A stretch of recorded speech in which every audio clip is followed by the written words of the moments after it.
I think with Target we do such a great job of coaching and training and teaching people to help them get to the next level.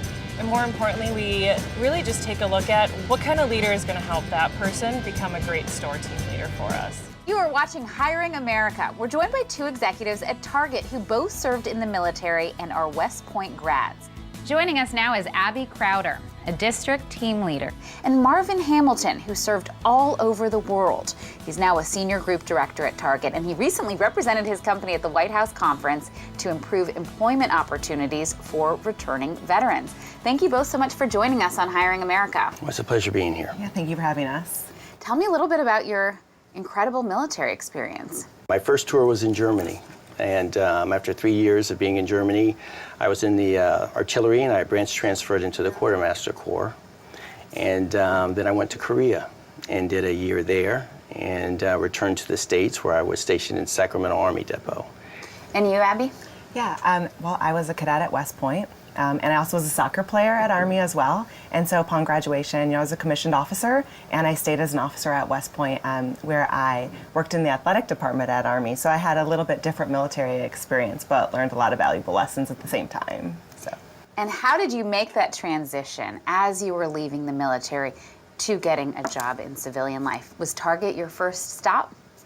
It was definitely my first stop. And I remember when I first started, I had never heard of Target. So it was a new, that was 20 years ago. I've been with Target. And when I first looked at the structure, it looked very familiar to me. It looked like a battalion. It was a distribution center. And as soon as I got there, I realized that it was an operational type of role, which I felt very comfortable because I had been doing that in the military, in the Quartermaster Corps. But I found it a really good fit. What I found, in Target was a sense of family and team.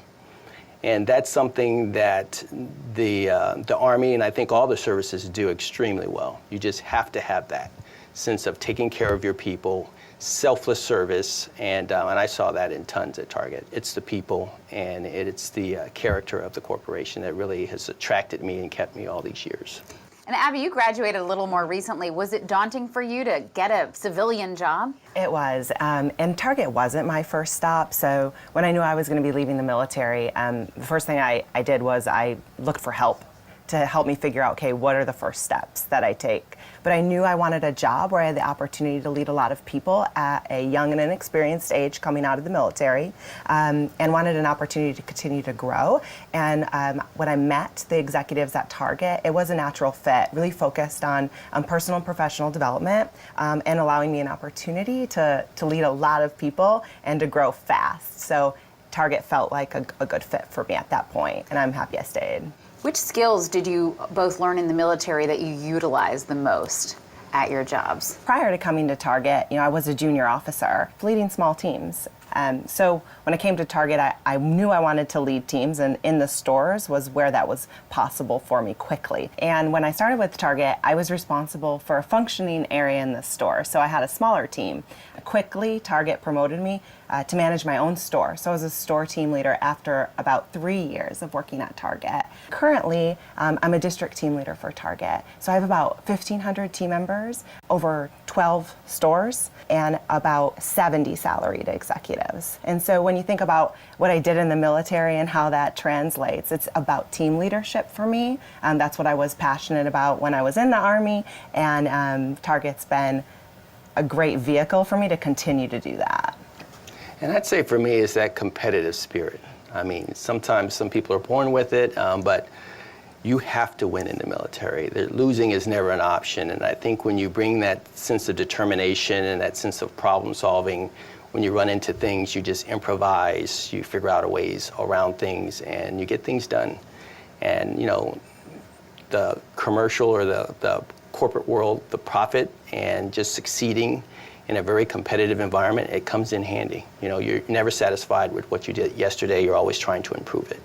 And to balance that, I think, too, a difference between the military and civilian sectors, relationships in the civilian sector are very important. Mm-hmm. To succeed, you have to have your team want you to be around, you have to have your peers want you to be there. So I think running fast and being very competitive, like Marvin said, but also really getting to know the people around you and trying to get commitment from the folks that work for you or around you versus the compliance, which is more of the culture in the military, where there's a rank structure and you have to do the job because you don't have a choice. As a civilian, that's not the case. So you have to work really hard to build relationships and to get the buy-in of the folks around you in order to be successful. What would you say to someone who's just leaving the military now, interested in a civilian job, but they've got to figure out their resume and interviewing? I would say first thing, there's a lot of resources online. Avail yourself of different search engines and learn as much as you can. And then the other thing I would say is to network. There's a lot of agencies and sometimes associates or people that you've worked with that are in some of these fields. If you network and research, you can find out what the job entails. But mostly I would say, the more prepared you are, the easier your transition is going to be. So first, know what you're about. Know what you really enjoy doing. Not just what can you do, but what do you enjoy doing? And then, keep it real. If you have to live in a certain location, or if you've got to get a job right away, then you might have to take on something that is not your ideal, but then don't lose track of what you really want to do and continue to work towards that. And you all have really made a commitment to hiring veterans, right? Yeah, as a member of Joining Forces, we have committed to hiring 1,000 salaried executives and 25,000 hourly employees over the next 5 years. So we're really excited about that part of our mission. Marvin Hamilton and Abby Crowder from Target, really interesting perspectives. Thanks so much for joining us. Thank you for having us. It's a pleasure being here. We'll be back in a moment with an organization that's doing inspiring work to help veterans.